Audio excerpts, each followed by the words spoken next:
Yo. Howdy, everybody. My name is Justin Tate. My name is Michelle Tate. This is Wrestle Recap, the only brother-sister duo taking you through the journey of wrestling pay-per-views through the decades, one by one. And we have a real great time doing it. But Justin, we got to talk current wrestling. Let's do it. Now, there's not a whole lot going on. You know, we've had a lot of pay-per-views back to back, and they're trying to kind of, I guess they need a break or something, but we got to talk about this dang bracelet, Justin. Let's do it. Let's get into it. Okay, so if you've been like under a complete rock, Drew McIntyre has CM Punk's friendship bracelet, basically, between his wife and his dog and all of that.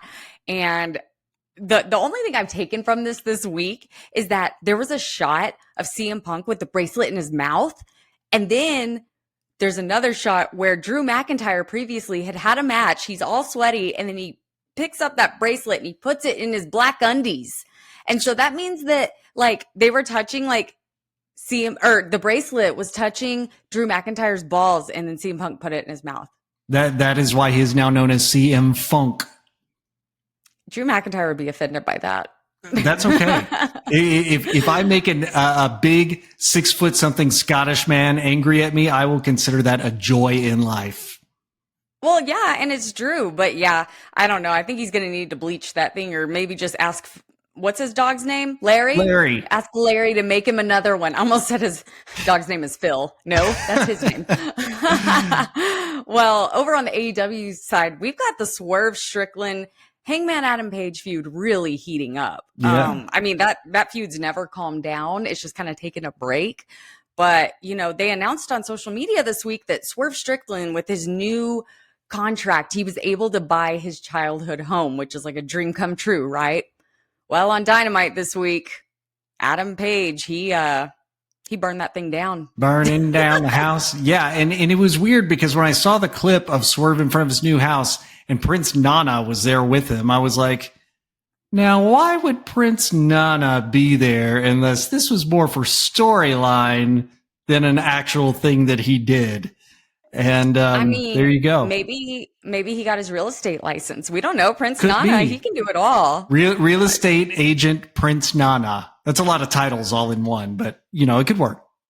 I would hire him totally. But yeah, what'd you think about the whole burning down of the house? You think, I mean, a lot of people are saying this is one of the best things to happen in wrestling in a long time. I loved Swerve's reactions to it. I mean, he looked genuinely hurt, genuinely terrified that was about to happen. It was really, really good. And at first, when Adam Page first sat down in that chair, it looked like a green screen behind him. Yes. And I was like, that looks a little fake. But in the end, the angle works, and these guys are destined to keep going after each other for years. Definitely. I wanted to ask you about that because I thought it looked a little bit green screen, a little CGI, but I just don't know now because you see all the pictures and it looks real. Yeah. But I wouldn't put it past Tony Khan to buy a house just to burn it down. Yeah. I mean, I started thinking like, well, maybe it's on like one of those places where they train firefighters and like set a house on fire for them to put out. I don't know. Yeah, it kind of did look like a set in a weird way. But yeah, that's really all we've got for current wrestling other than, you know, All Out, which is happening today. Right. But yeah. So or yesterday, actually. It's Saturday. It's Saturday. That's right. Yeah. That's right. Sorry, y'all. We're pre-recording this. Not even going to lie. Justin has to leave town. So yeah, it is on Saturday. By the way, if there's any Wrestle Recap or Wrestle Stats fan in Houston, I might see you at the baseball game, the Astros game on Saturday afternoon. So say hi. Yeah. Okay. Well, let's just get into it so that we can quit worrying about what day it is and what time it is. Let's just talk go ahead old and school get into stuff. the show. We're better at that. Yeah. Let's do that. Okay. Good deal. Well, we got to hop in that time machine first, Justin. We got to say hi to Pee Wee. Here we go.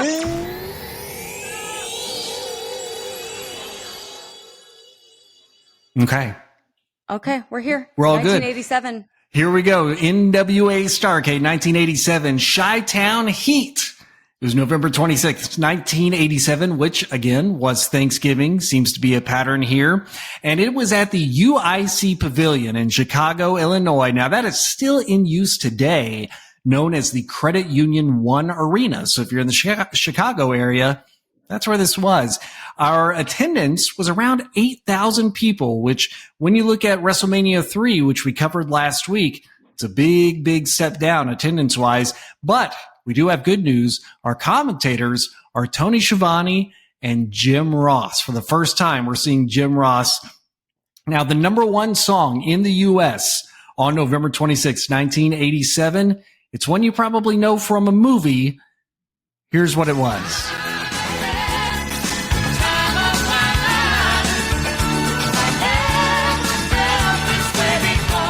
Yeah. Michelle, if you run towards me, I'm going to try to lift you up over my head. Bro, so you're going to have to run toward me because I think you're lighter, probably. Well, okay. I think that's the better visual anyway, and I'm just flying through the air. And your head being bald makes you more aerodynamic. That's true. That's true. And it's less weight for you to lift up because you don't have to worry about pounds of hair. And I've got a lot of hair. Me? I have a ton of hair. Like, check this out. Okay. But, Okay. you know, rest in peace, Patrick Swayze, because I just think of him doing his little dance when I hear that song. So good. Well, let's get into the show here. Sure. Let's do it. Let's get into the background first. So this was the first show that the NWA had offered on actual pay-per-view. While WWF had been offering shows on a pay-per-view for a while, you know, they went from that closed circuit to being actually in your home.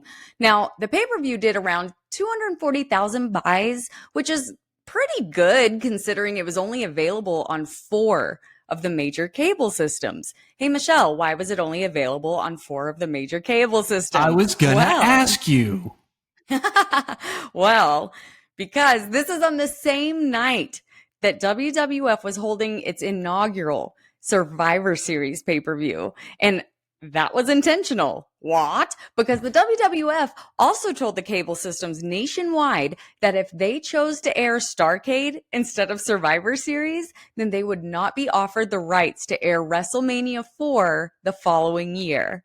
This war is getting dirty, Justin. Mm-hmm. I mean, they are playing hard now. They're ready to wipe out their biggest competition. And honestly, dude, it's still happening today. They just announced that WWE is gonna do a house show on the same night in the same city as World's End for AEW. So it's still happening today. Crazy. Oh yeah. Yeah. So earlier in 1987, Jim Crockett Promotions bought the Universal Wrestling Federation from Bill Watts. The UWF was the new name of Mid-South Wrestling. And it was Bill Watts' attempt to compete on a national level with Vince McMahon and the WWF. But Jim Crockett shut down the UWF the month after this pay-per-view, which led to some talent being signed to JCP, and we'll see 2 UWF championships defended on this show. Gonna be a big, big one because we are going head to head here, and JCP, NWA, they got a lot to prove on this one. But before we get totally into the show itself, we got to do one more thing. I need a sound cue. What could it be? Oh, I know. That's the one, Rassle Stats, which you can find at twitter.com/Rassle Stats. On a hiatus right now, but it's coming back very strong, very soon. Now, on the show, there are 22 people who had a match. Out of them, 16 are still alive. That's 72%, almost 73%. That's really good. Excellent. Good deal. All right. I'm good with that. All the NWA pay-per-views we've covered so far, that's 82 wrestlers, 47 of which are still alive. That's about 57%. So still strong, still on the plus side. And then out of all the pay-per-views we've covered for WWF and NWA together, that's 145 wrestlers, 78 of which are still alive for 53, almost 54%. Okay. Yeah. I told you I was going to cut that sound cue. So that's the rule. As long as we're above 50%, we're still standing. We're good. Okay. It's a thing now. It's a thing. Now, normally at this point, we tell you what wrestlers were on the show that we will never see on another pay-per-view again. We don't have to do that this time because we're going to see all of them on a match at some point on pay-per-view again for one company or another. But this is the final pay-per-view appearance, the only pay-per-view appearance of 2 championships, the UWF Heavyweight Championship and the UWF Television Championship, which Michelle talked about earlier.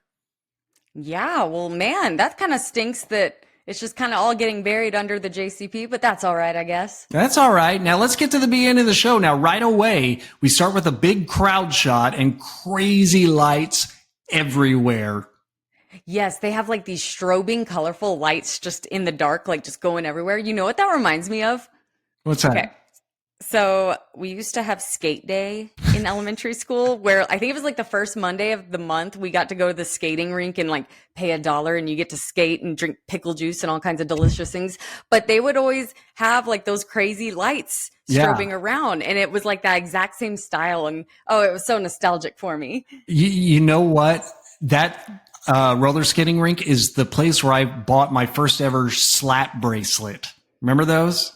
Oh, yeah. They would wrap around your wrist, and then if you cut them open, it was actually just like measuring tape.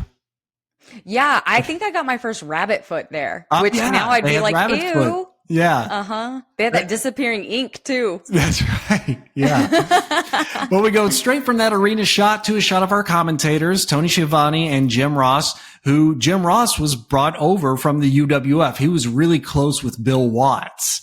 And so once that buyout happened, I have a feeling Bill Watts made sure that Jim Ross would have a job in the NWA. They welcome us to the show, and we go right to the first match with no entrances. Everybody already in the ring. Yeah, I really liked that. But Justin, why does Jim Ross look so much younger than Tony? It's that stupid mustache Tony had. Is that what it is? I think so.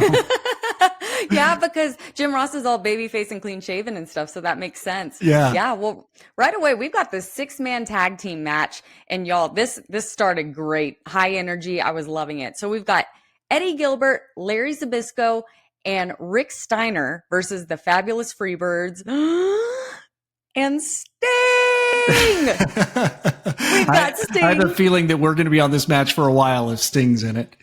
We sure are. Oh my gosh. When I started watching this pay-per-view, I thought I was going to have to wait like another round of NWA. I didn't realize he was showing up on this one. So I got real excited and texted you. Yeah. But we got to talk about these guys, man, because we've never seen them. So first, let's get to Eddie Gilbert. Now, he was born in 1961 and he died at only the age of 33 in 1995. Do you know what he died from?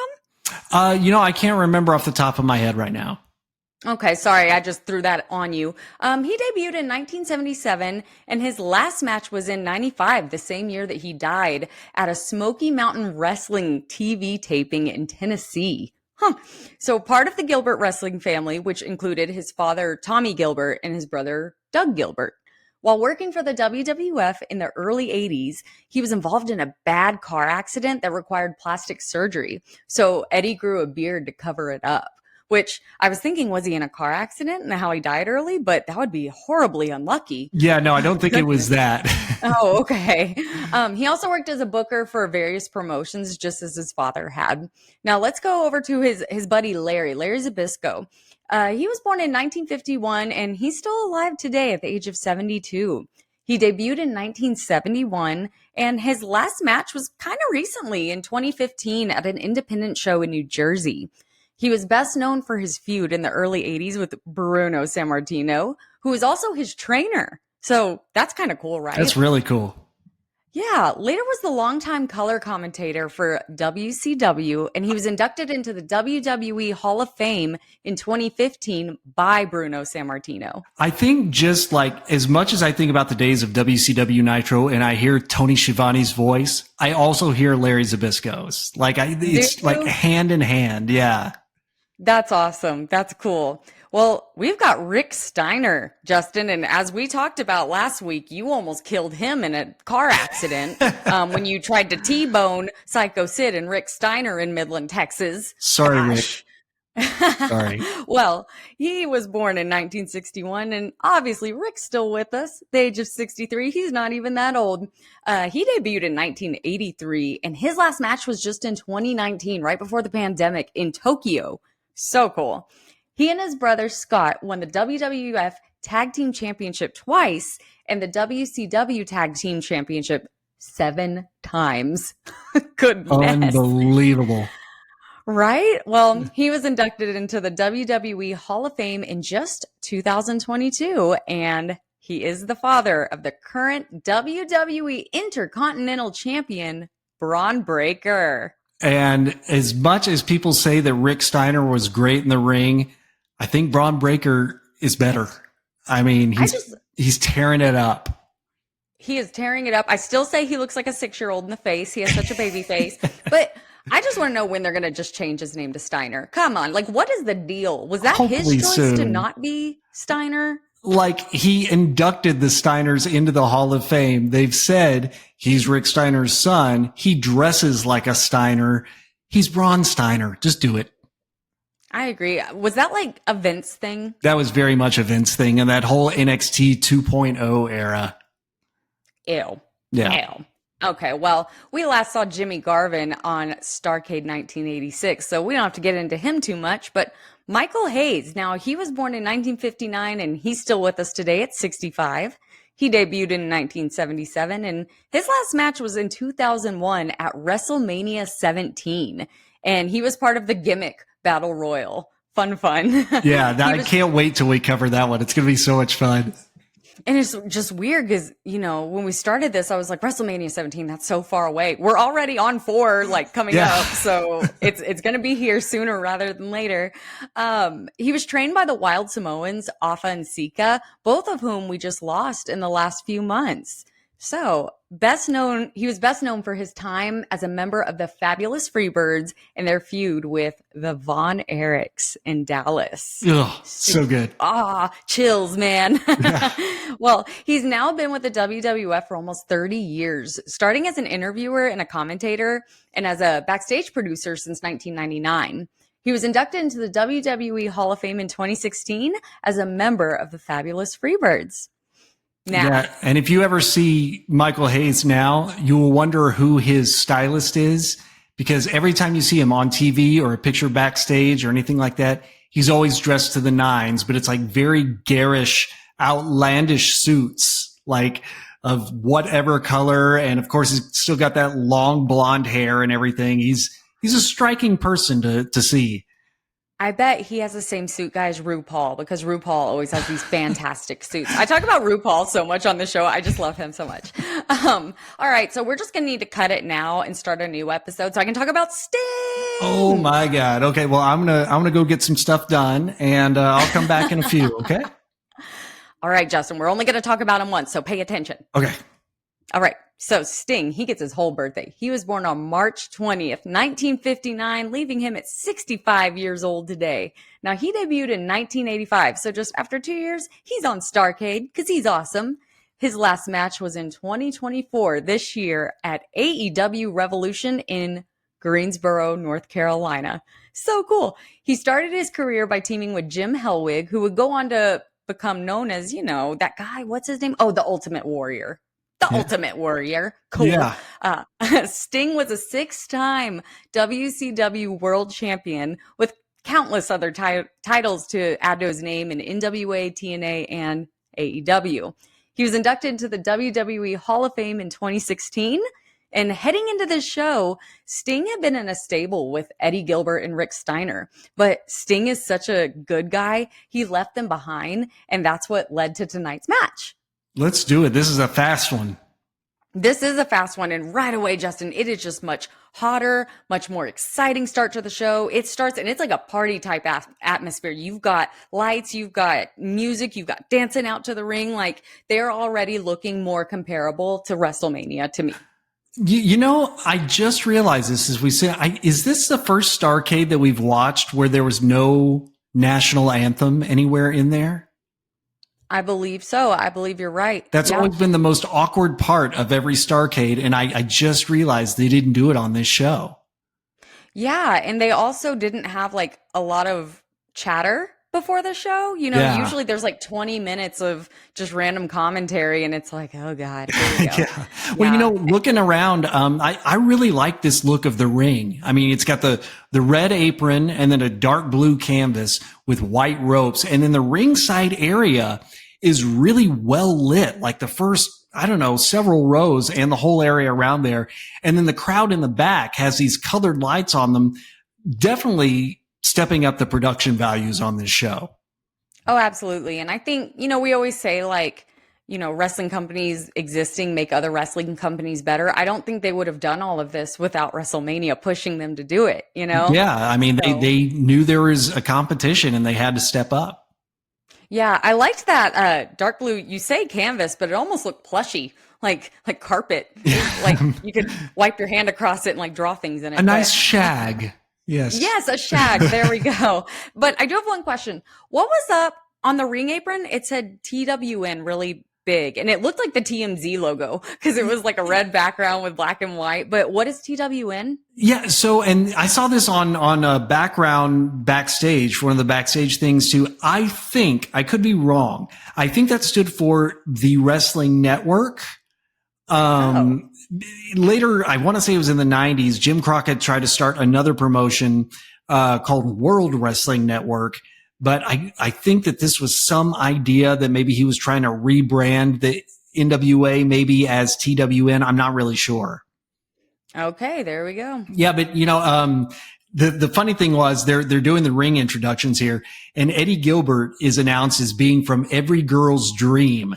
And then Sting is announced as being from every man's nightmare. Nice little duality there. Oh, that's so cool because Sting's the coolest. Now, the funny thing is, speaking of the ring introductions, while those were going on, lots of empty seats you could see from the hard cam side. Like half of them are empty. But once the match started, it's like those people just appeared out of nowhere and they were all of a sudden full. It's like they were all waiting to get their beer and popcorn and then heard a ring bell and went, oh, never mind, and went to their seat. I was about to say, it's either some really great dedicated seat fillers or the dang pretzel line was taking too long, because that's happened to me before. You know those dang pretzel lines. Trying to get my pretzel and cheese, and the cheese is being heated up, taking too long. Oh man, Justin, I got chills multiple times with Sting. Like when he walked out and then he starts the match, man, but Justin, that rat tail. Oh, who told him that was okay? Who told him that was okay? That rat tail was just glorious. And I can remember like being a kid in elementary school, and there would be kids who would have a rat tail like almost halfway down their back. Uh-huh. It was there was a a thing. boy that sat in front of me, and I always wanted to cut it. And I know he'd be like so mad, but I don't know, Sting. I'll be glad to see when that goes away, because that was not a good choice. But side note, did you see the picture that got posted this week on Twitter? It's of his son, Steve. Now, he was the one at Revolution that came out in like the old like Crow Sting with the red and black. And he is training with like FTR and Adam Copeland and Darby. And so what I'm wondering is, do you think, obviously he's going to come to AEW, duh, but is he going to do the Sting gimmick? You know what? Maybe he'll be some other minor pain. Maybe he'll be called like Itch or something. Maybe he'll be Stang, and he'll be like a country Sting. Because it's like Stang. That's really cool though. I saw that picture, but I didn't realize I guess I didn't look around that he was actually like doing some in-ring training. That's pretty cool. Yeah, he's been doing training. They said with Darby months ago, they said he was living in a tent on Darby's property. And I think it's because it's like a toughness thing, not like, hey, Darby's just being a jerk and won't let him sleep on his couch. Well, there's not enough room in Darby's car, so they had to put a tent outside of Darby's car. Yeah. Exactly. But man, Steve looks just like Sting. Yeah, oh my God. It's incredible. But anyway, back to non-Sting things. Yeah, well, one thing you'll notice during this match, Michael Hayes is so good at crowd work. I mean, he's like, he's doing that strut and he's doing the moonwalk. Like he knows how to do it and when. He's so good at it. It's almost like he took a note from Dusty Rhodes' book, like, because it kind of reminded me of Dusty, maybe a little more zany. Yeah. But, Michael Hayes here physically looks a lot like Brian Pillman Jr. / Lexus King. Yeah, I could see that. He's got the mullet and then the kind of dark beard. And yeah, that's just what I thought. But Rick Steiner, man, he's thick. Those thighs, that butt. I was like, normally you got these big guys with kind of chicken legs, but dang, those thighs, man. Yeah, no, he was a monster. And, he was an amateur wrestler in college. And so you had to have it. It couldn't just be for looks. Right. Well, if I were a man wrestler, that's what I would look like, I would hope. Oh. But okay, Justin, Who's this ref and why is he like 100 years old? That was the original ref that refereed matches for Abraham Lincoln when he was a wrestler. And they thought it's 1987, time to make this happen. Oh gosh, I thought you were going to be serious for a second and then you hit me with that. There's no time for that. Okay, I know I'm just like making all these visual observations, but my last one is, okay, Precious, she's there ringside. She has a burrito. Straight up. She has this burrito the entire match. It's wrapped in foil and then you see the burrito sticking out. Why does she have a burrito? And if that's not a burrito, then what is it? That is actually also Abraham Lincoln's. The referee brought it as a memento for Precious. Oh my God. I am posting a picture on our Twitter. I took a picture of my screen while I was watching it. And you tell me what that is if it's not a burrito. It's the Honest Abe burrito. I think it's the number 8 at Taco Bell. You can check it out. I wouldn't know because I'm too much of a Mexican food elitist to eat that garbage. Oh, don't get me started. We texted about this yesterday. Don't get me started on the Taco Bell here. Anyway, Taco Bell is terrible here, but anyway. But you know what? We talked earlier about how Rick Steiner is the father of Braun Breaker. In this match, Braun Breaker was 10 years away from being born. He was born in 1997. Ugh. Yeah. Yeah. That really put into perspective how long ago this show was. Yeah. Wow. Yeah. That's insane. Well, I like this because in this match, this was the first time, which it could have happened before. Maybe I just didn't notice it, but it's the first time I heard a collective 1, 2, 3 chant from the audience on a pinfall. And the thing was, it was actually a near fall because Larry put his leg on the rope at last second, but the whole crowd, they counted to 3. And that was the first time I've heard a crowd collectively do that. I thought it was so cool. They were really into this match. I mean, it was a good way to start the show and good on whoever decided to put that one on first, probably Dusty, because it was a smart choice. Yeah. I mean, we've talked about before how they always start slow and it's like the worst match possible. And so I'm glad they've been like taking my advice and really listening and changing the beginning of the show, you know? But that is possible because we did go in a time machine. We did. So what worries me is that at the end of the show, we never get back in the time machine.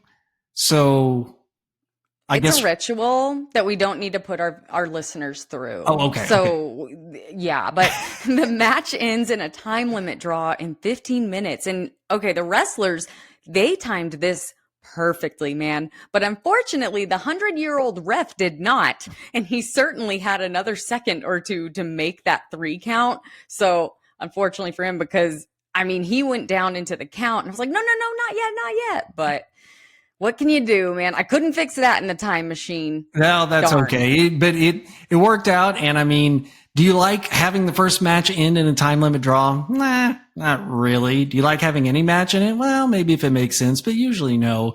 There was nothing really at stake other than pride. So make it happen. Extend the feud a little bit longer. Well, in my heart, Sting was the winner. So okay. We'll mark one down in the win column for him. We'll just put it in pencil. Oh, back to the commentators where they tossed to Missy Hyatt backstage. Now, I liked her. Mm-hmm. Like, she has a little bit of a twang, but it's good for NWA because they were actually using a woman backstage to do something other than just pointing to pictures with a stick. Yeah. And we'll see Missy a lot more over the next several years. She is here while she's talking about what's coming up on the show. She's holding a microphone that is literally the length of her torso. Yeah, I did notice that. It goes from mouth to belly button. Mm-hmm. It's so funny to see how the technology changes because it's just like, God, that thing is massive. Can you imagine how heavy that is holding it up all night? Yeah, right. Yeah. But now we go straight into the next match. It's a singles match and it's a championship match. Barry Windham versus Steve Dr. Death Williams for the UWF Heavyweight Championship. As we mentioned before, this is the first and only time we will see the UWF Championship defended on pay-per-view. So Barry Windham, the last time we saw him on a pay-per-view was on WWF WrestleMania 1. We haven't seen him since then. So while a lot of guys are jumping over from the NWA to WWF, he's swimming upstream. So I was good about for to say, him. this is our first guy who has left WWF for NWA. I think you're right. Yeah. We'll see some more over the years, and especially when we get into the 90s, of course, it'll get hot and heavy back and forth. But let's talk about Steve Dr. Death Williams. Born in 1960, died in 2009 at the age of just 49. He was a standout athlete in wrestling and football at the University of Oklahoma. Boo. Yes, get it out. Get it out. As we said, close friend of Jim Ross, who later became his somewhat manager in the WWF in the 90s. Now, his final match was in 2009, just a few months before he died, at the Steve Williams retirement show, just a few months before he died from a recurrence of throat cancer. Oh. Yeah, really sad stuff. But hey, college fans should like this one, right? It's Texas versus Oklahoma. And yeah, I picked that up. But how weird is it that this match came up and like college football just started this week and I'm like in that zone? The Matrix is collapsing, Justin. My worlds are colliding. You know, before we know it, we're just all going to get sucked into a black hole and there will be nothing to do but watch wrestling. And I'm kind of okay with that. I think that's what COVID was. And now we're just watching wrestling and the whole world's been in a black hole. We're in a simulation. Are you telling me I can leave the house? I mean, if you want to, I don't know why you want to go out there. Nobody. Great. You've still been doing Instacart for 4 years. Yeah, right. I've still been wiping down my pizza boxes when they get delivered. That's funny. So these two, Williams and Wyndham, they're built up to be best friends during the match over commentary, and they start the match that way, but they start teasing some dissension as the match goes on, and it is a pretty short match. It's also a slower paced match than that 6-man we just saw, and the crowd is definitely not as hyped for this one. I even heard a couple of boos and maybe even a boring chant in there. Ooh, well, they were probably booing OU, Oklahoma. But, you know, the crowd did, Justin, they did look a little more upscale. Like they were a little less methy and like a little less like Wild Whites of West Virginia. If you haven't seen that documentary, go watch that one. That that's a good one. Yeah, and I think it was just kind of a drag after that first match because the energy was just so hyped up for that one. But this Dr. Death guy, oh my God, he is like hella strong. Like he makes every move look so effortless. Yeah, no, he was super good in the ring. And we didn't mention it, he had a huge career in Japan and just everywhere he went dominated except for the WWF. His career there just really didn't pan out too much there. And, you know, some say that was a bit of sabotage just to piss off Jim Ross. Who knows? It was 20 plus years ago. But during this match, great spot here. Steve Williams tries to leapfrog Barry Windham, but Barry's head goes square into Steve Williams' balls. And then this begins a couple of minutes of Steve just viciously grabbing his nuts. Like it's not, you know, like some guys take an atomic drop and they kind of hold like their stomach or their legs. No, like Steve Williams was straight up grabbing his package. Like I knew his religion by the time he was done with it. And Barry Windham is, you know, checking to make sure he's okay and he can still continue like a good friend. It was a good spot though. It was. And I was really glad it happened, dude, because for years I've seen leapfrog after leapfrog and I always worry it's going to happen, but it never does. And so I finally see it. Like I've seen it. I finished the story. That's some story. That's 50 Shades of Owl. Something I don't know. I wouldn't know. I've heard it hurts. I don't know. Barry Windham goes to the outside where I noticed for the first time there's no mats around the ring. It's just the cold, hard concrete on the outside. Now I know that in later WCW days, and I can't remember who's in charge at the time, that became the thing. No mats on the outside. I want to say it was Bill Watts. Could have been somebody else. I could be getting that wrong. But the finish comes with a very quick, small package. The crowd didn't even... Small package, get it? Because he was grabbing his package. Here we go. But the crowd didn't even seem to notice that the match had ended, partially because the bell didn't ring. It just ended. Yeah, I didn't even know that the match ended. I had to go back. I was like, wait, what just happened? Yeah, it was very quick. They announced Steve Williams as the winner in the dark. Yeah, they did. Yeah, it was like, oh yeah, we better tell them what happened. Did you ring the bell? I didn't ring the bell. Just give me the mic. But Steve Williams wins, retains the UWF championship in just over 7 minutes. So it was a slow one, but it was a quick one. Yeah, it was just so weird because the lights went off and I was like, all right, there we go. And then randomly on a mic, he's like, Steve Williams. And then they just kept going. Well, we have, I'm not a fan of this, Justin, but our next match is a scaffold tag team match. The Skywalker thing. We're doing it again because and we should say that during those first 2 matches, that scaffolding was over the ring the entire time. Was it? I didn't even notice it this time. Yeah. It looked it was more out of the way, I guess, maybe. It's also because we didn't have like a long, far away shot for 20 minutes listening to commentary at the beginning of the show. But we've got the Midnight Express versus the Rock and Roll Express. So that means our participants are Bobby Eaton, who we last saw on Starrcade 86. But this time he has a new partner. Now, Stan Lane came in and replaced his old one. So Stan Lane was born in 1953, and he's still with us at the age of 71. Now, he debuted in 1978, but had his last match in 2008 at an indie show in North Carolina. But Justin, you know who trained Stan Lane? I would guess Bobby Eaton, but I don't know. It was Ric Flair, the How about man that? Himself. Yeah, isn't that cool? Oh, wow. Well, he later became a commentator for WWF, not Ric Flair, Stan Lane. And this is the weirdest, probably one of the weirdest fun facts I've read about someone. He took 2 paternity tests to prove that he is not the father of Congresswoman Lauren Boebert. What? What? Yeah, I remember this was a whole thing because her mother claimed to have slept with Stan Lane way back when. And believe me, from the stories I've heard, Stan Lane, he was a popular man with the ladies and took advantage of it and swore that he was the biological father of Lauren Boebert. Took a paternity test. It said no. Other stuff happened. She kept making a squawk about it. Took another paternity test. It said no. So it's done. Why didn't they just go on Maury? Hello, that's the only paternity test you need. That's of course. And then she would go screaming off the stage. No, it had to be him. And then Stan would be like, I told you. Yeah. I told that you. Don't even look like me.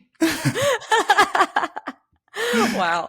Well, that was another great piece of the 90s, by the way. Getting to stay home, you're sick, and you're watching Maury. Price All those Right. daytime talk shows like Sally. And I love Sally. Oh, who is the woman?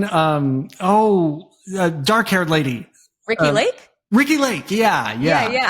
and Jenny Jones and Lisa Gibbons and all those. Yeah. We just lost Phil Donahue a couple of weeks ago, which he was like the original one. Right. Sorry, dogs. Anyway, Ricky Morton and Robert Gibson, we both last saw on Starrcade 86. So, and they were in the scaffold tag team match last time. Yeah. Hang on, I'm going to yell at my dogs. Yeah. Okay, there we go. So let's get Michelle into the match. has muted her don't know mic how I to yell some expletive at her dogs. I sure couldn't read her did. lips, but you know. Well, yeah, let's get into this weird redo of the scaffold match. Yeah, so the ring announcer here, and he does this in every match, he keeps announcing the wrestler's wrestling weight, coming in at a wrestling weight of 250 pounds. How is wrestling weight different from weight? Like, is it like how we weigh different on the moon? And so it's a different number? I don't understand. You know what it is? It's that plushiness I was talking about. It gives you buoyancy in the air or something. That's true. Very good thought. I don't know. But at least they're talking about everyone's weight and not just the women's WWF. As if NWA would have women on their pay-per-views at this point, because they still haven't up to this point. Now, if you notice here, and this is something we've noticed across shows, but this is the first time it's happened in the same match, there's 2 referees and they're in different shirts. There's no consistency. There's one in like a referee shirt and then one in like a solid colored shirt. Don't understand it. Never have, never will.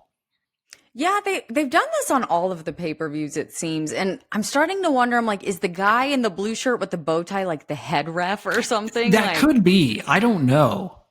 it's very strange. But, Jim Cornette, he graduated on this Starrcade. He went from a golden racket to a red sequin racket. And Mm. I wonder if when he heard like that they were going to be involved with this match, if he was like, nope, after what happened last year when Big Bubba didn't catch him and he like blew out his knees. Yeah. He's like, I'm going to look too fancy for you to throw me off of that thing.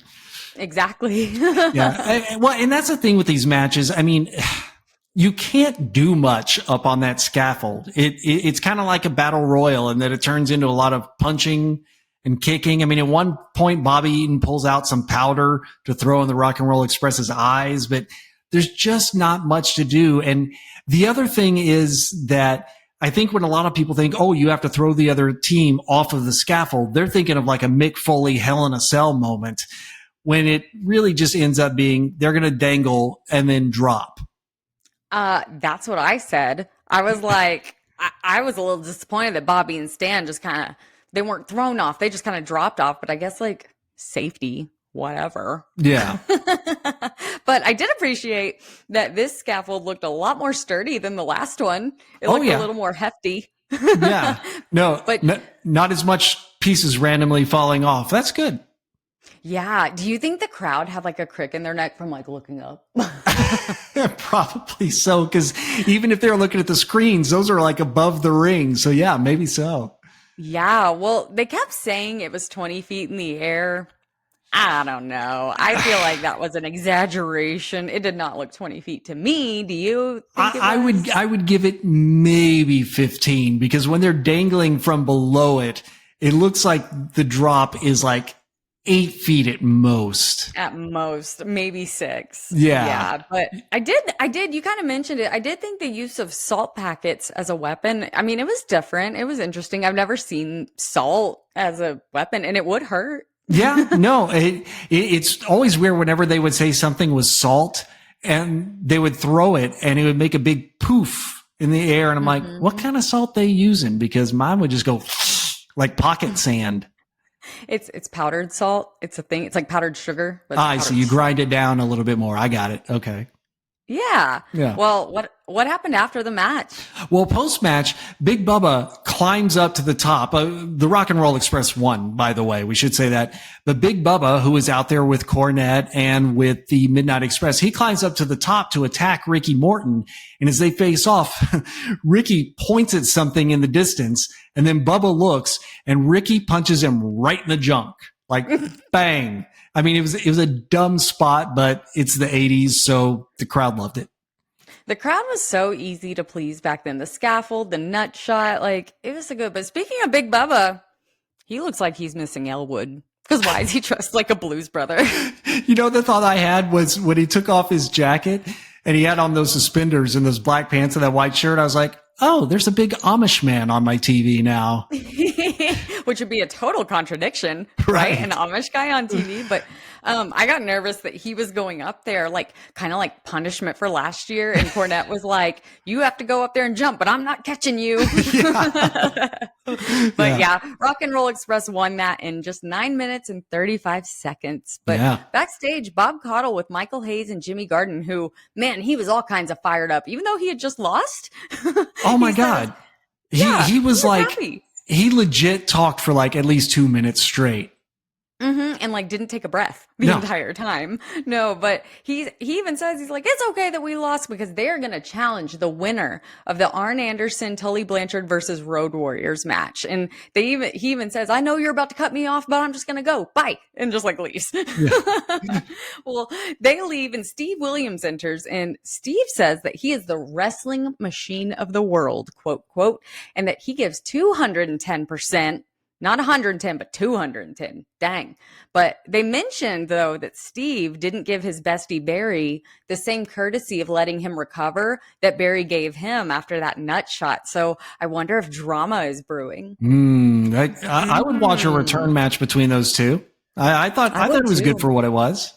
I thought it was good, too. That was the match where everyone was kind of booing, but I liked it. But back to commentary, we can see that that whole little monologue given by Jimmy Garvin, it gave them time to take the scaffold down, and we don't have to see it for the rest of the show, which I appreciated. Because remember last week, or 2 weeks ago, I said that was my complaint, that the scaffold was there for the entire show, even though it wasn't even the main event. But I appreciated that. Yeah. Yeah. No, it was great. So we go now to a singles match that is a title unification match. Nikita Koloff, who is the NWA World Television Champion, versus Terry Taylor, who is the UWF Television Champion. Ooh. So we are going to meld these two titles into one. Now, on the NWA World Television Championship, this is the third time that we've seen this title defended on pay-per-view. The last time was on Starrcade 1986, last year. UWF Television Championship, this is the first and only time we will see this title defended on pay-per-view. As a matter of fact, because this is a unification match, this was the last time it was ever defended anywhere, ever. Oh, man. I wonder who has that belt now. I don't know. You know what? Actually, when I was doing my research, I believe Nikita Koloff still has it as like a souvenir of that night. I believe I saw that. That's really cool. Yeah. Yeah. So, Nikita, we last saw on Starrcade 1986, just last year. Terry Taylor, we haven't seen since 2 Starrcades ago, 1985. So good to see him back around. He had been running around in the UWF, after his purchase by JCP. Now, during the entrances to this match, one of the funniest things of this show happens. Oh, They have a tight shot of the entrance, and we see the smoke and the lights at the curtain, and then out walks Earl Hebner. it was so funny and awkward. I laughed out loud and I had to rewind it because he didn't even come through the middle. It was kind of like off to the side, and he looks into the camera like, oh crap. Yeah, he's like, gosh darn smoke. Oh. Oh, it made me laugh so hard. Now, I was really surprised that Nikita was the face here because the crowd was chanting his name. I'm like, y'all know he's Russian, right? Like, yeah, well, remember they had him face Ric Flair on the previous Starrcade, and they kind of built him as like stepping away from the other Russians and kind of as a babyface, because Ric Flair was getting more heels, starting the whole Horseman thing, but they are solidly behind him now. yeah, definitely. I mean, I was okay with it. And you're right. I'd forgotten about how he had to kind of fill in for Magnum TI, right? Like last minute on the last Starrcade. Yeah. Right. Yeah. Now, during this match, I also noticed about Nikita, he's stepped up the intimidation level. It's almost to the point where like he doesn't need the Russian gimmick. Like he's just an intimidating looking dude. And at times he almost had this Stone Cold Steve Austin vibe to him, the way he would like stare people down. It was really fun to see. It was a big hop from last year. Justin, you're just saying that because he's bald. Not all bald guys look the same, Justin. Look, I know. Okay. But you know what? I appreciated him being bald because all these blonde mullets, they all look the exact same to me these days. Like all these guys, someone's got to change up the hairdo. So good for Nikita not having a long blonde mullet because I can't tell those dudes apart.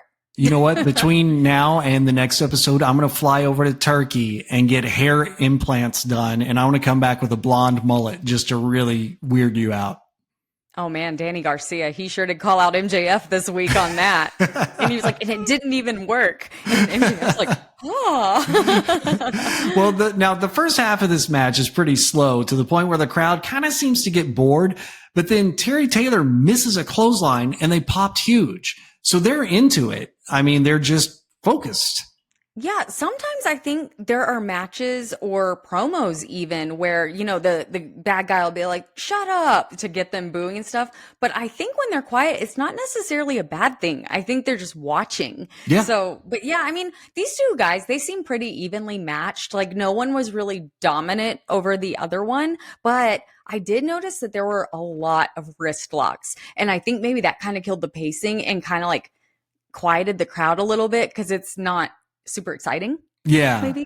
Yeah, no, submission holds can do that. And that's why when you see them now, it's rare that they stay on for a long time. I mean, unless there's really a point to that happening. But my favorite quote of this match. So Terry Taylor has Nikita in the figure 4 and he's using the ropes for quote unquote leverage, as we talked about last week.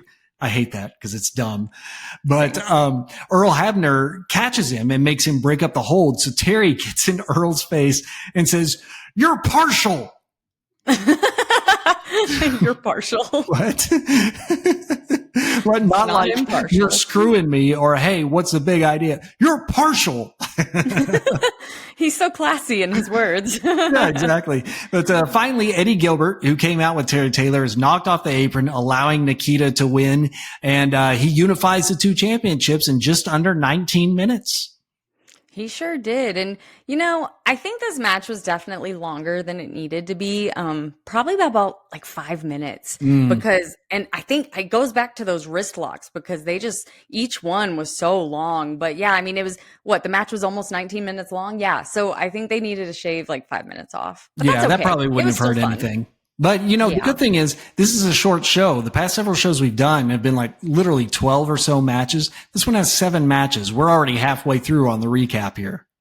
Oh, yeah. I was loving the pacing of this show, the length. I mean, especially after the 4-hour Starrcade 86. That was a lot, man. Yeah, this one came in at under 3 hours if you're watching it on Peacock. So quick, easy watch.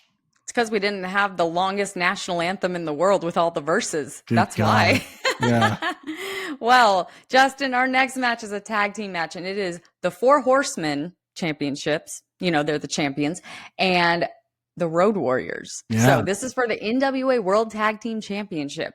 And this is the 4th time we've seen this title defended on pay-per-view. And the last time we saw this title defended on pay-per-view was at Starrcade 86. So our participants are, 4 Horsemen. We've got Arn Anderson, who was last seen on Starrcade 86, along with all the other participants. We've got Tully Blanchard, and then we've got Road Warrior Animal and Road Warrior Hawk. So yeah, all 4 of these guys were on the last Starrcade. Right in the beginning, so much smoke. Oh my gosh, was that even safe? Lord, all of those crowd members that inhaled that, you may be entitled to compensation because I don't know what that was. If you've inhaled smoke at a wrestling event, please call the law offices. No. Of Smart Mark Sterling. Oh, God. I forgot about him. Watching this match or the intros, some of the lower thirds where they have the person's name at the bottom of the screen, they were in cursive, which, considering the other on-screen text that we see during the show, cursive must have just been like a revolutionary thing to put on a lower third at this time. In fact, cursive, now that I think about it, it was involved in like a lot of 80s logos, like service merchandise or something like that. God, I love service merchandise. It was all in cursive. Does anybody use cursive anymore? Well, I was about to say, now kids wouldn't be able to read it. But no, apparently they took away cursive. They weren't teaching kids cursive, but they realized that's bad because no one knows how to sign their name. So they put cursive back in schools. Of course, that could just be in West Texas. I don't know. But this match, though, dude, the Road Warriors, they absolutely dominated this from start to finish. It's kind of weird because, you don't really see that often. There's usually at least some sort of back and forth at some point. Yeah, no, and these two teams, I mean, the Road Warriors are all about power moves, right? That explosive move and showing off their strength. Whereas you got Tully and Arn, who are more technical wrestlers. So there was a chance that this would go kind of sideways, but I mean, somehow it worked all right. Yeah, well, they called it the wrong thing. This shouldn't have been, the championship. This should have been a testicle versus testicle match. Because there was a lot of ball hitting going on, Justin. They kept whacking each other the entire match. It's like they got rid of some rule against it. We can hit each other in the balls. Let's do it. Let's do it. 14-year-old boys, I'll hit you in yours if you'll hit me in mine. Oh, yeah. Do kids actually do that? I don't. Dumb kids. Oh, okay. Yeah. As anybody knows who's watched the Road Warriors, the Legion of Doom over the years, Animal has a mohawk, right? He has the hair right down the middle. Hawk has the reverse mohawk, so the sides are hairy, but then the middle is shaved. But I started thinking about it. What if the wrong one started going bald first? What if Animal started losing his mohawk first? Would they have to swap hairstyles? Oh my God, you're right. Maybe they did a Punnett square and did the genetic thing and they tried to see who, or they can always just glue on a mohawk, technically. That's true. Was Punnett square a real thing? I kind of feel like they made that up for busy work in schools. Do you think they really use that? Yeah, you got to do the big B and the little B and the. I mean, I don't know, but I'm just gonna say we wasted a lot of time on that in honors biology in ninth grade, so I'm gonna say that it's real. That's true. Well, as we all know, the mitochondria is the powerhouse of the cell. So yeah, and when you have to label the cell, it's all dark on the test, and you can't see what you're even labeling. yeah, It's your dick. What was that? Well, you mentioned those concrete floors earlier. That ref, I looked it up. It's Tommy Young. Yeah. He took a huge bump outside the ring. Like, it looked painful, man. And then it also looked like Tully, when he came out of the ring, he landed on his foot. Did you see this? Yes, I did. It looked nasty. It looked painful. And later, Tommy Young was limping to the ring when he got up to say, no, no, no. But yeah, and I didn't know if that was just like a really good sell, but it looked painful. I think he was limping. Yeah, no, it definitely did. And Tommy Young, I mean, gosh, he was around in the NWA forever, probably their most famous referee they had, really. So it wouldn't be out of the question for him to hit an injury at some point in there. But the Road Warriors lost because of the stupid no throwing anybody over the top rope rule. So they were disqualified. Yeah, it was really weird because like they won via DQ and the Horsemen won via DQ and they like retained their championship in like 14 minutes. And I was so confused at what happened because right away, like at first they call it as the Road Warriors won. I was like, I saw that coming because they were dominating the whole time. And then they're like, no, Tommy Young's like, no, that's not what happened. And I was like, wait, what? And I didn't even know about this whole throwing over the top rope rule. So I had no clue what happened and I had to Google it. Yeah, it was an old school rule that they eventually got rid of in the early 90s or so because it's so limiting, you know? Yeah. And while it does add, I guess, some legitimacy to it being a sport, in the end, you're telling stories, you're putting on a show. So yeah, it's okay. Jack Gregory and Magnum TA are backstage talking about the upcoming match. And then Bob Caudle is backstage with Nikita Koloff. WTF was Nikita saying.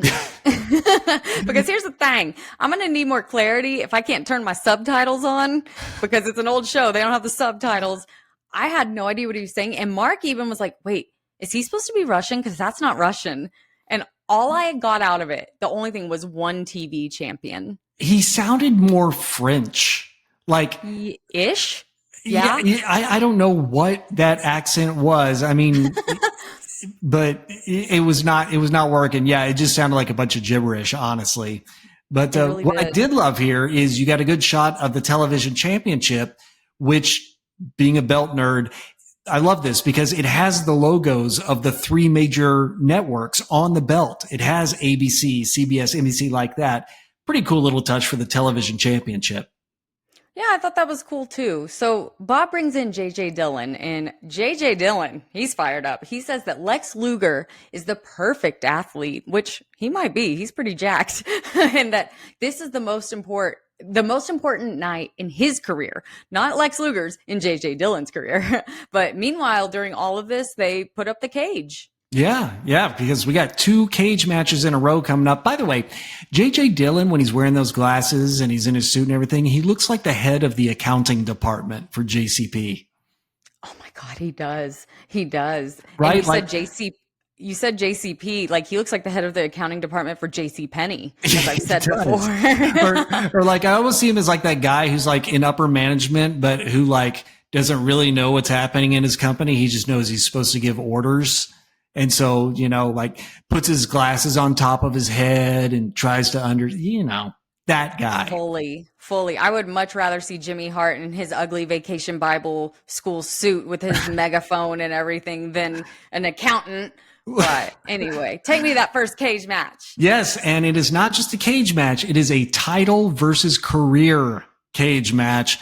Dusty Rhodes putting his career on the line against the United States champion, Lex Luger, in his pay-per-view debut here on Wrestle Recap. Now, this is the 3rd time we've seen the United States Championship defended on pay-per-view. Last time was 2 years ago in 1985. Now, we've seen Dusty a lot. In fact, as recently as last year, 1986. But we've never seen Lex Luger before. 66 years old today, still with us, made his debut in 1985, and his last match was in 2006. in Oklahoma. Now, before wrestling, he was actually signed by the Green Bay Packers, but never ended up playing a game. Big standout in college football, and I believe also in like the USFL, that sort of thing.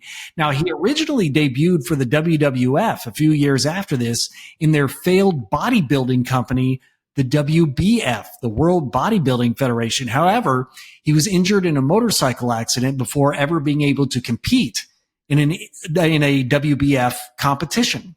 By the time he came back, WBF was done. But Lex is a two-time WCW champion, one-time Royal Rumble winner. Some say he was supposed to win the WWF belt at some point. It just never happened. Oh man, well, I just yesterday read a really weird story about Lex Luger because he's been seen in a wheelchair a lot, and Mark said something like, yeah, he's paralyzed. And I was like, well, what happened?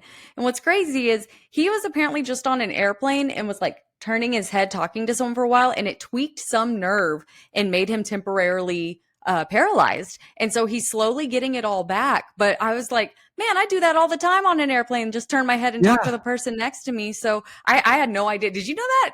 Like, I didn't know that was how it had happened, but we are fragile bags of meat when you get down to it. Apparently, ew. I don't think I like that. That was gross. I'm a bag of meat. I mean, I know I don't like baths because I say I'm the biggest piece of meat in human soup, but bag of meat, I don't like that at all. Sorry. So this is a title versus career match, as we mentioned, except it's not.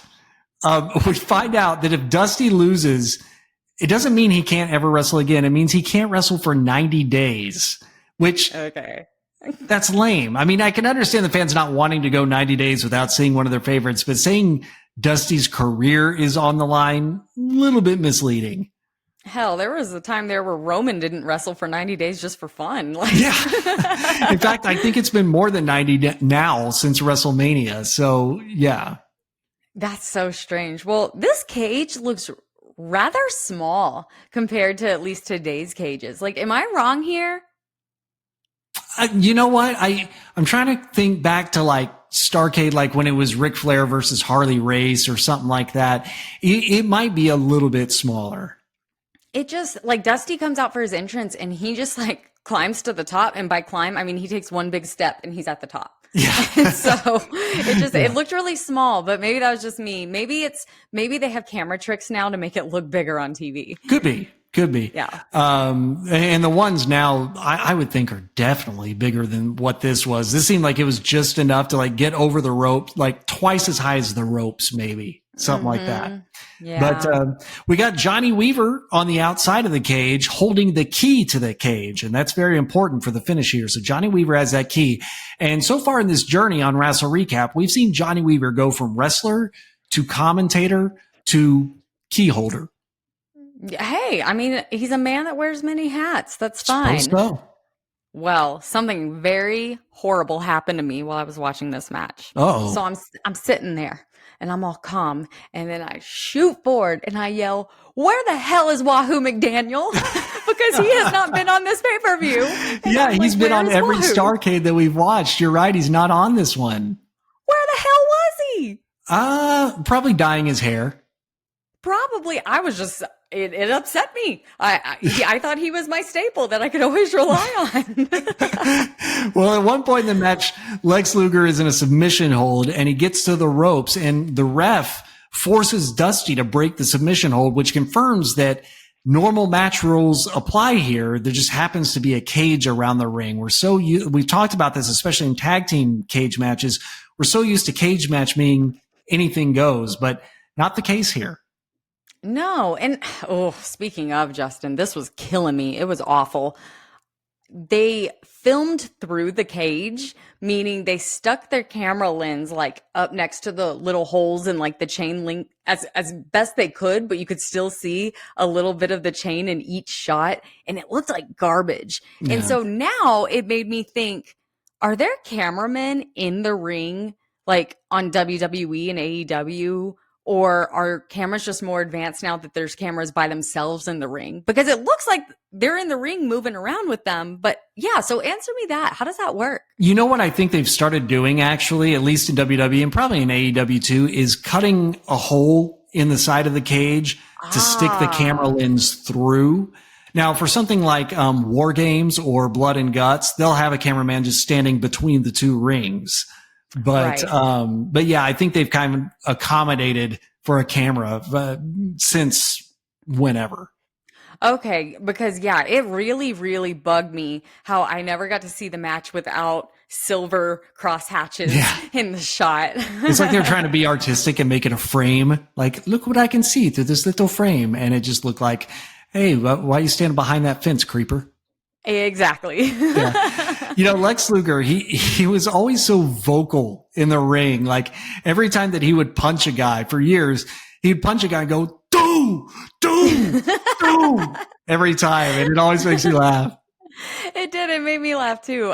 Another wrestler who I just love, and I know you love him too, that's very, very vocal in the ring is MJF. And I really noticed it when I see him wrestle live, because sometimes it doesn't pick it up as much on TV, but definitely live. And I always kind of wonder, like, did he get that from Lex Luger? Because, you know, I mean, you never know where they get their inspiration from. Yeah. Well, during this match, I did notice some smart storytelling here. Dusty was wearing down Lex's arms with submission holds so that Lex can't lift him up into his finishing move, the torture rack. And of course, if somebody's going to think of that, it's going to be Dusty. Good stuff. Oh yeah, that's because Dusty's back, man. Dusty's not emo no more. Like, come on. He's just having a great match. He's having a great time. He's strutting, he's dancing, and I love it. Like, I missed his dancing. Yeah. No, Dusty could get funky. Yeah. I loved it. But now we talked about earlier how Johnny Weaver has the key to the cage on the outside. Well, out there, J.J. Dillon, who of course was Lex Luger's manager because Lex was in the Four Horsemen, JJ hits Johnny Weaver, I think, with a chair and then steals the key to the cage. But as JJ is unlocking the cage, he drops the key. And I don't know if that was intentional, so he'd have a reason to do this next part. He throws a folding chair over the cage into the ring where it almost landed like right on top of Dusty. It made me like cringe there for a second. But the referee's distracted by JJ trying to unlock the cage. Dusty hits a DDT on Lex Luger onto the chair, and then the ref finally turns around in time to count the 1, 2, 3. Dusty Rhodes wins the United States Championship and saves his career, well, 90 days of it, in about 16 minutes. Fantastic. I was really worried that ref was going to turn around and like penalize Dusty for the chair being there. I was like, oh, no. But again, it would have only been like 3 months. So it would have been fine, but I was glad Dusty won. I'll always root for him to win, even when he's emo. Well, and like we talked about earlier, not a whole lot of back and forth between these matches. And we are now officially at the main event.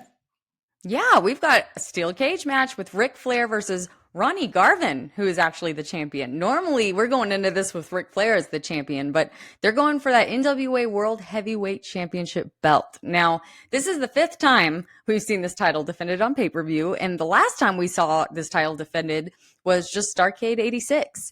So when Jim Crockett found out about the WWF scheduling Survivor Series the same night as Starrcade, he realized he needed a title change in order to compete, but Flair was already the champion. So they needed him to drop the belt to somebody for just 2 months before the show. And every wrestler that they went to declined the offer, but Ronnie Garvin was like, hey man, I'm 42. I may never get a chance to be a world champion. I'll do it, which good for him. I agree. Yeah, I mean, now he goes down in the annals of time. He was an NWA World Heavyweight Champion.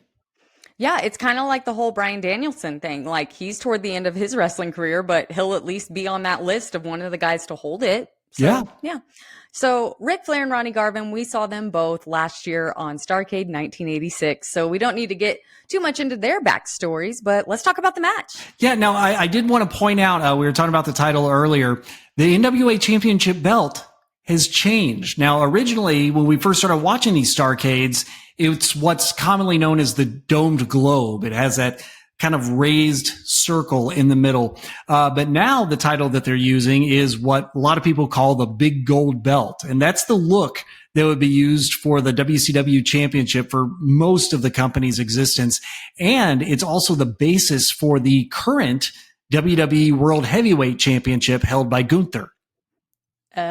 Oh, that's a fun factoid I did not know. Yeah. Only a belt nerd like you would know that, Justin. Sorry. All right. So belts and Legos, question. you know.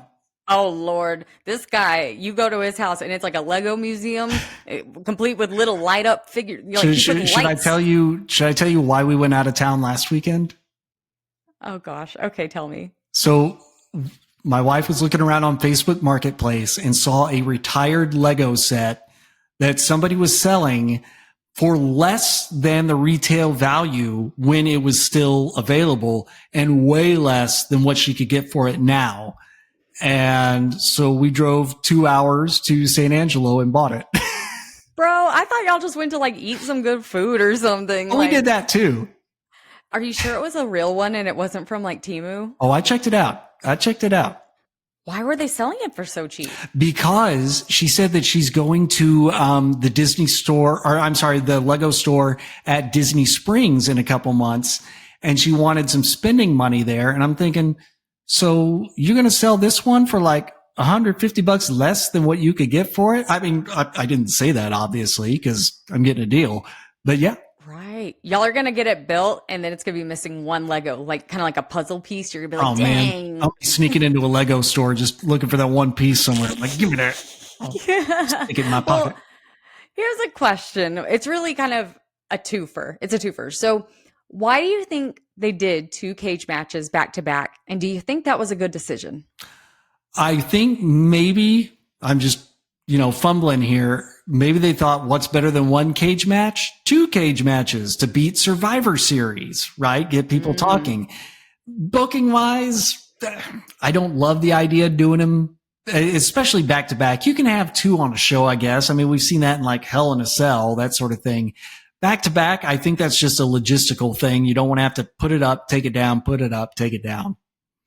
Yeah, I think I wasn't a fan just because, like I said earlier, the filming was so limited that I didn't like having the 2 biggest matches of the show be such a limited viewership through the hexagons or whatever they were. Right. So, yeah. Go ahead. Oh, I was just going to say, just a funny note that I had. A guy in the crowd catches Ronnie Garvin's shirt, and then he slaps 5s with his friend, puts his hand out, and his friend slaps it, and then he puts his hand out, and his friend slaps that. Do people do that anymore? Like, where did slapping 5 go? Okay, Justin. Mark is going to laugh so hard at this part of the podcast. He already knows what I'm going to say, I'm sure. Okay, so everyone, Justin is about to go to his first college football game at Texas Tech. Because his wife went to Arizona State and they're coming to Lubbock, which is like 2 hours away. And Justin's going to go to his first one. I hate going to Texas Tech football games at Jones Stadium because the atmosphere is just not my vibe. But those guys high five at every first down. You don't even know who the people around you, and they are all high fiving. And I make fun of them so hardcore because I'm like, why does everyone high five in this stadium? You know what it is? It's because it's West Texas, and this place is 30 years behind the rest of the world. So they're probably there you go. Have you seen this thing that people do? Like, put your hand out. I want to hit it. Okay. Now I want to put my hand out. Now you hit it. Check that out. Yeah, and so you'll be at a Tech game and it's not even a touchdown. It's just a first down and there's a guy turn around with his hand up, smiling. Everyone's supposed to hit it. It's like, oh God, So yeah, it is still a thing. You will see it in like a month or 2. Okay. Yeah, well, I was thinking, so at this point I was like, this should be Wahoo McDaniel. Why is Ric Flair in the main event every year? But then I realized something, did some research. Roman Reigns has been in the main event 8 of the last 10 WrestleManias. God. And on some of them, he was the main event on both nights. Right. Like this past year. Yeah. Right. And so I was sitting here thinking like, man, they put all their eggs into the Ric Flair basket, but Roman has done way more main events on WrestleMania than Ric Flair. Yeah. Well, then I wonder, like, the leading man for the company, each one going back, like, how many did John Cena do? How many did The Rock and Austin and all these people do? Yeah. Yeah, that's really interesting stuff. Another funny moment I saw, Ric Flair, he's got the figure 4 locked in and he grabs the ropes like we talked about before. I hate it. But he lets go before Tommy Young can catch him. But Tommy Young does like stare at the ropes for a couple of seconds as if he's saying like, hey, why are them ropes shaking? What's going on there? It's the dumbest thing. Now I want to go back and watch because I did not catch that. But that's it was really kind of like Hebner on that first blood match a couple of weeks ago when he like touches the guy's head. He's like, "Is that blood?" Like what? But at one point they go up on the top ropes, and that actually confirms how small the cage is. You know, you can see them both standing there, and it's like right at head level. Yeah. But, you know, Garvin's punches, that's what I really took away from this. I never really noticed it before, but Garvin's punches are really good. Like, he opens his hand at the last second, so it's more of like a slap to the neck, but you can't see it. He hides it so well, and it's way better than like a stomp or Lex Luger going, "Doh!"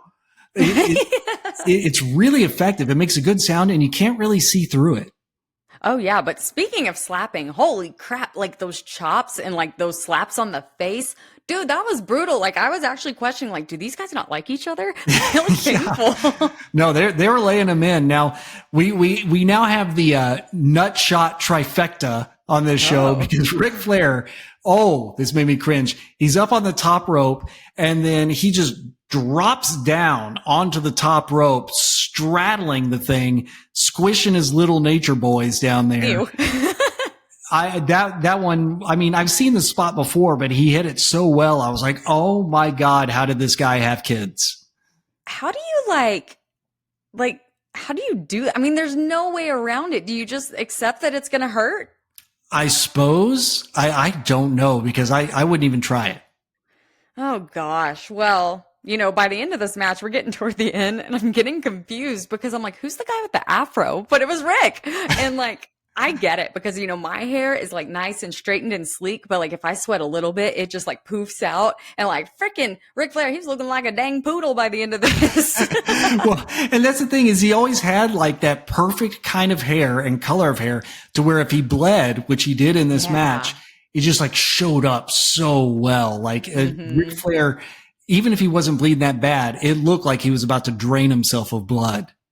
Definitely. Well, Ric Flair, he won that match, got a title change and the championship in 17 minutes and 25 seconds. Now, Justin, I might, you know, be wrong here. You can tell me if you disagree, but this main event kicked WrestleMania 2 and WrestleMania 3's main event's butt, in my opinion. I would say from a wrestling standpoint, absolutely, because neither Hogan versus Bundy or a Hogan versus Andre were technical masterpieces. You know, 2 really wasn't much of anything. And Andre's match, it was about the slam. That's about it. Yeah. But from a match putting together standpoint, this is excellent. Oh yeah. I really, really liked it. But yeah, that's it. I mean, this was a quick pay-per-view. I liked it. Yeah. So let's talk about what happened after this pay-per-view. Now, the following year after this, Eddie Gilbert started booking for the Continental Wrestling Federation, and his assistant was a young Paul Heyman. Oh, how about that? Yeah, we're about to start seeing Paul Heyman pop up in things too. That's going to be fun. Now, along with Mike Rotunda and Kevin Sullivan, who we've seen in the past, Rick Steiner would form a stable known as the Varsity Club, where he was portrayed as being kind of the dumb jock who knew how to wrestle. I mean, really dumb. He eventually turned babyface before teaming with his brother Scott, who we're going to see coming up. Michael Hayes returned to World Class in Dallas in 1988, only to return to the NWA in 1989, by which time it was then known as WCW. Sting spent a good part of 1988 feuding with the Four Horsemen, mostly with Ric Flair over the NWA Championship. Barry Windham, he started teaming with Lex Luger before turning on him and replacing Lex Luger in the Four Horsemen. So we're seeing a whole lot. Yeah, Lex replaced Ole Anderson, and now Barry Windham's going to do the same to Lex. Steve Williams, he also turned heel in 1988, joined up with the aforementioned Varsity Club. The Rock and Roll Express, who we've seen a lot on Starrcade, they leave the NWA in 1988 before returning a few months later, but then by the end of the year, they both left the company again.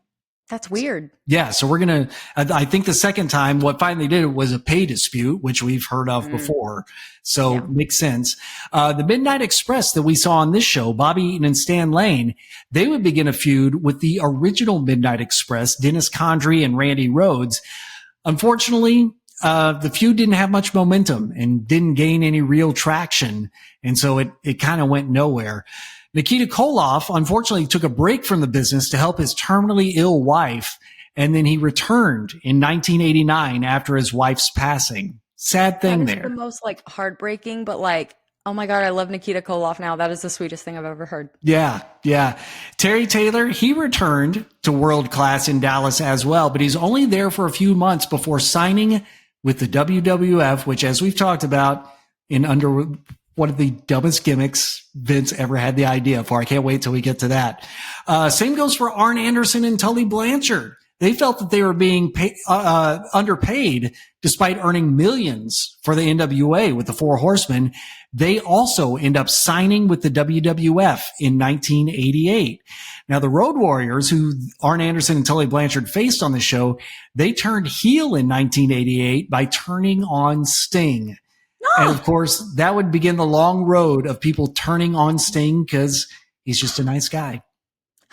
He needs to team up with Ricky Steamboat. That's right. He would never turn on anybody.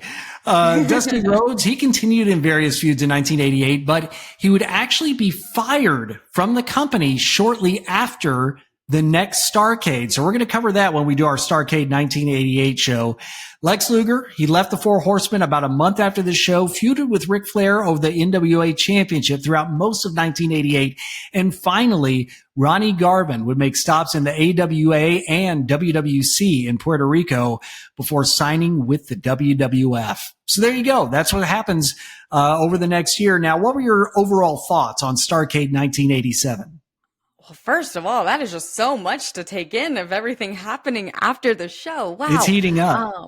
Oof, man. Well, I really like this pay-per-view. This was probably my favorite Starrcade so far. Same. It was way more exciting. And I hate to say that. Like, I hate to be like, they're becoming more like WWF, so it's more exciting. But they found a way to make it appeal to people on TV. It's kind of like certain sports. I like to watch them in person, but not on TV. And that's kind of how it was feeling with the first few Starrcades. Like curling? Yeah, exactly. Well, I was going to say baseball, but I didn't want y'all to hit me. But yeah, but no, I really like this Starrcade. You can tell they're definitely like taking steps to compete and to be, at that same level to be able to compete with WWF. Yeah, I liked it. What did you think? I thought much the same thing. I mean, the wrestling for the most part was great. It's clear at this point that WWF is an entertainment show where there happens to be wrestling. And NWA is a wrestling show where there happens to be TV cameras, right? But that said, NWA is definitely trying to up their production values while keeping that focus on the wrestling. It's not as much about spectacle as it is about the actual wrestling content. Right. Well, Justin, I'm going to hit you with the Rasslestat sound cue because I need some. There it is. Yeah, that's right. So after this pay-per-view, the most matches on NWA pay-per-view goes to Ric Flair. He's had 5 of them. He also has the most wins on NWA pay-per-views at 4. Now, the most losses goes to our boy, Bobby Eaton. Gosh darn it. I always like Bobby a lot, but he has the most losses with 3. Not many rematches so far on NWA pay-per-views, only a couple. So that means that only 4% of matches on NWA pay-per-view so far have been rematches, and the title match percentage is high. 51% of matches on NWA pay-per-views are title matches. Okay. I'll be interested to see what those are for WWF next week because definitely. I don't know. I feel like the higher the title match percentage, the more important the pay-per-view is. That's right. So where can people find you online? People can catch me on Twitter at Michelle Tater. You can talk to me just about anything. I like to try to respond to people because that's what Twitter's for. You can catch us at Wrestle Recap. We post a lot of fun video clips from our show. We post nostalgic things. We kind of fart around on there, making ourselves laugh. But Justin, where can they find you?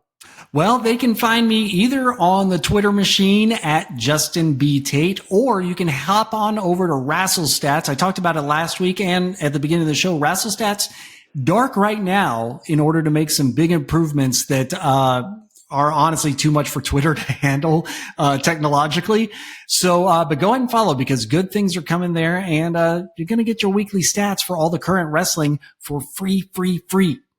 Yeah. And dude, even all the wrestlers are starting to take notice and they're like using it. They're like, aha, like look at me now. But okay, Justin, this war is heating up. Tell me about next week's episode. Okay, next week's episode that we're doing WWF Survivor Series 1987, which, as we mentioned at the top of the show, was scheduled intentionally for the same night as this Starrcade that we just covered.